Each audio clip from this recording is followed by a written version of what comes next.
எல்லோருக்கும் வணக்கம். இன்னைக்கு நம்ம பார்க்கக்கூடிய சப்ஜெக்ட் பரதேசி சொல் விளக்கம். நான் கேரளா போயிட்டு ரிட்டர்ன் வந்துட்டு இருக்கும்போது ட்ரெயினில் பல வீடியோ பார்த்துட்டே வரும்போது பரதேசி அப்படின்ற தலைப்பில் ஒரு வீடியோ பார்த்தேன்.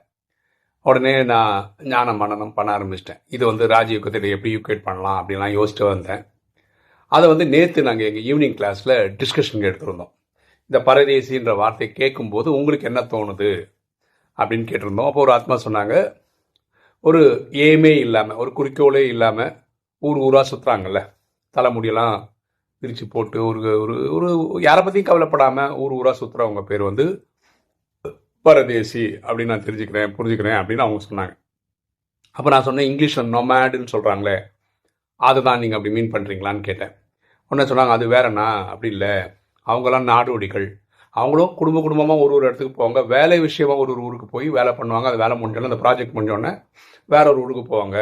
இவங்க ஒரு பர்பஸோட ஒரு ஊராக சுற்றி போகிறவங்க நாடோடிகள், பர்பஸே இல்லாமல் ஊராக சுற்றுறவங்க பரதேசிகள் அப்படின்னு அவங்க ஒரு விளக்கம் கொடுத்தாங்க. நான் ஞான மன்னம் பண்ணது என்ன அப்படின்றத நான் இப்போ உங்களுக்கு சொல்கிறேன். கேட்டுட்டு உங்களுக்கு பிடிச்சிருக்கான்னு மட்டும் சொல்லுங்கள். பாருங்களேன், நம்மலாம் இந்த ராஜயோகம் வந்ததுக்கு அப்புறம் புரிஞ்சுக்கிட்டோம், நம்மலாம் ஒரு ஆத்மா அப்படின்னு புரிஞ்சுக்கிட்டோம். அதாவது ஒரு உயிர், அவங்கவுங்களுக்கு கிடைச்ச உடலை இயக்கிட்டுருக்கோம். இன்றைக்கி நிலவரத்தில் நம்ம பூமியில் 800 கோடி பேர் இருக்கோம்னா, ஆத்மான்ற பார்வையில் நம்மலாம் சகோதரர்கள். ஆண் பெண்ணுன்னு பார்த்தா சகோதரி. இந்த ஆத்மாவுக்கு ஒரு அப்பா இருக்கிறார், அவர் பரம் ஆத்மா. ஓகேவா? பரம்னா அர்த்தம்னா உயர்ந்ததிலும் உயர்ந்த அப்படின்னு அர்த்தம். ஸோ நம்ம சாதாரண ஆத்மா, அவர் பரம் ஆத்மா, அவரை கடவுள்னு சொல்கிறோம். இயற்பு சிவன், உலகம் அல்லா ஜோகா காடுன்னு சொல்லுது. ஓகேவா? அப்போது நம்ம இருக்கிற இப்போ பூமி இருக்கோம்ல, இது தங்குற இடம், தாமம், அப்படி வசிக்கிற இடம். ஆனால் உயர்ந்ததுன்னு உயர்ந்த தாமம் என்னன்னா பரந்தாமம். அப்படின்னா என்ன? ஆத்மாக்களின் வீடு, சாந்தி தாமம். ஓகே, ஸோ பரந்தாமம் தான் உயர்ந்ததுன்னு உயர்ந்த தாமம். ஓகே, அப்போ ராஜயோகம் வந்ததுக்கு அப்புறம் நம்ம தெரிஞ்சிச்சு, நம்மளுடைய சொந்த வீடு அப்படின்னு சொல்றது என்ன? சாந்தி தாமம் தான். நம்ம நடிக்கிறதுக்காக இந்த பூமிக்கு வந்திருக்கிறோம். அப்போ இந்த 800 கோடி பேருக்குமே இந்த உலகம்ன்றது ஃபாரின் தான், வெளிநாடு தான். ஏன்னா நம்ம சொந்த வீடு இது கிடையாது. நம்ம சொந்த வீடு சாந்தி தாமம் தான். ஓகேவா? இப்போ நம்ம பாரதத்தில் இருக்கோம். ஓகேவா?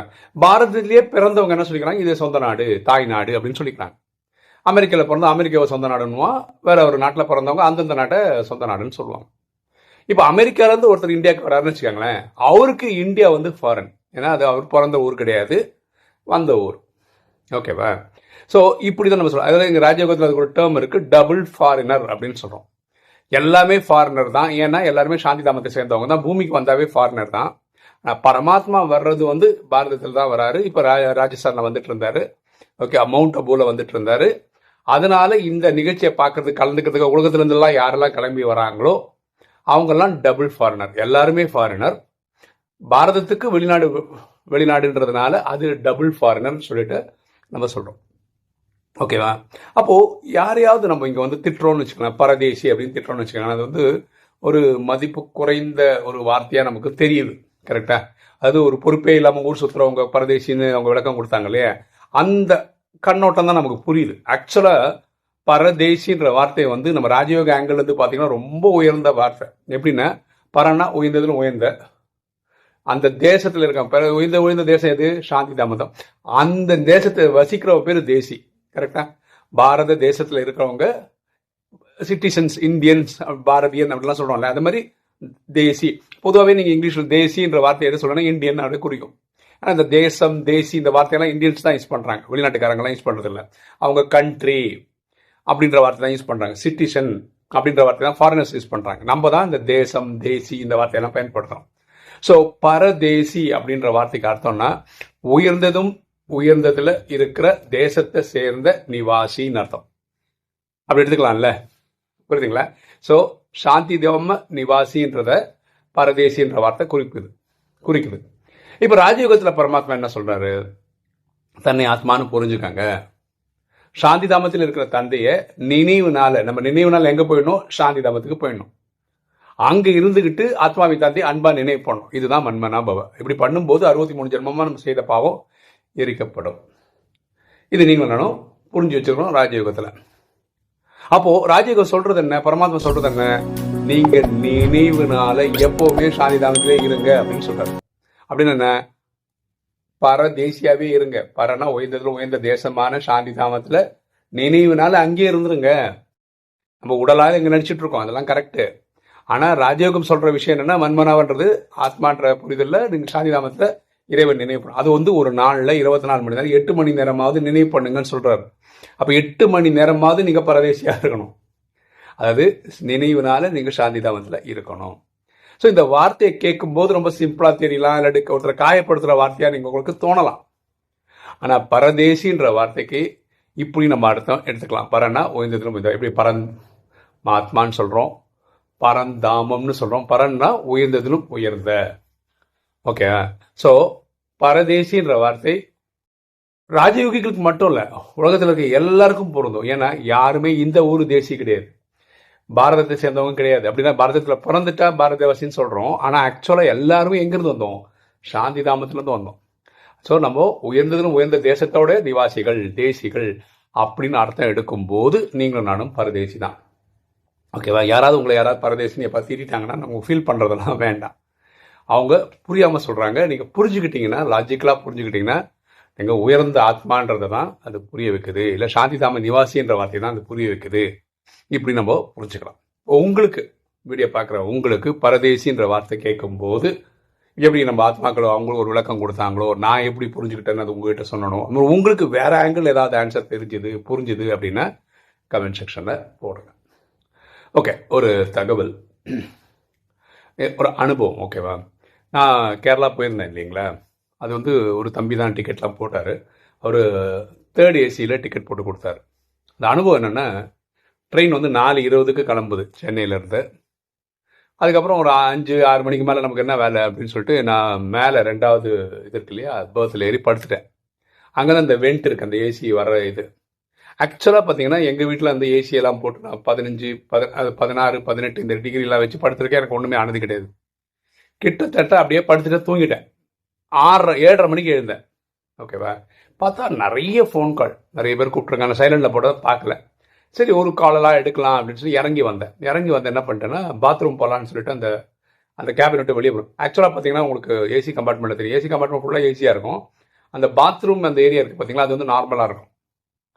எனக்கு என்ன ஆயிடுச்சுன்னா, அதை விட்டு வெளியே வந்த உடனே நிறைய டைம் உங்களுக்கு தெரியும், இந்த குளிர்காலத்தில் குளிச்சுட்டு வெளியே வரும்போது பல டைப் அடிக்கும்ல, அந்த மாதிரி டைப் அடிக்க ஆரம்பிச்சிச்சு. நான் நினச்சேன் இது சாதாரண நிகழ்வு அப்படின்னு நினச்சிட்டேன். ஆனால் ஆச்சரியமான விஷயம் என்னென்னா, ஒரு 15 நிமிஷத்துக்கு அப்படியே 15 நிமிஷத்துக்கு எனக்கு பயம் வந்துச்சு. என்ன பயம் வந்துச்சுன்னா, எனக்கு அட்டாக் வந்தது பார்த்தீங்களா, அப்போ கொண்டு போய் ஹாஸ்பிட்டலைஸ் பண்ணாங்களா, ஒரு இன்ஜெக்ஷன் போட்டாங்க. ஒரு 45 நிமிஷத்துக்கு அந்த குளிர்ச்சால் வந்து அப்படியே தூக்கி போட்டது. ஒன்றுக்கு 10-15 பெட்ஷீட் போட்டிருந்தேன்.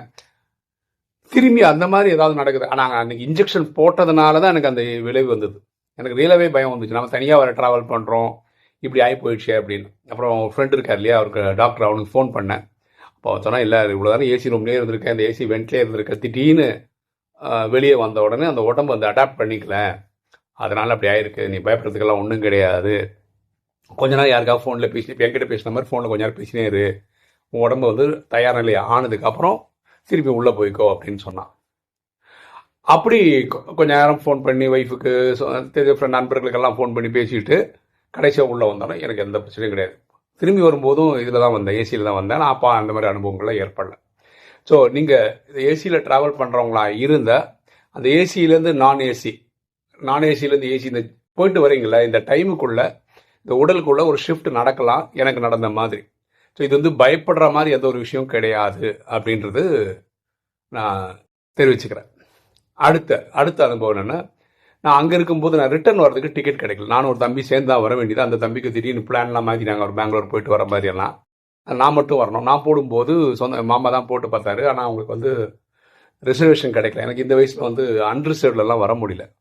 அப்போ சென்னையில் ஒரு தம்பிக்கிட்ட சொல்லி தான், அவர் பார்த்து நம்ம வீடியோலாம் பார்க்குற ஒரு ரொம்ப, ஆனால் நான் உங்களுக்கு பண்ணித்தரேன்னு பண்ணியும் கொடுத்துட்டார்.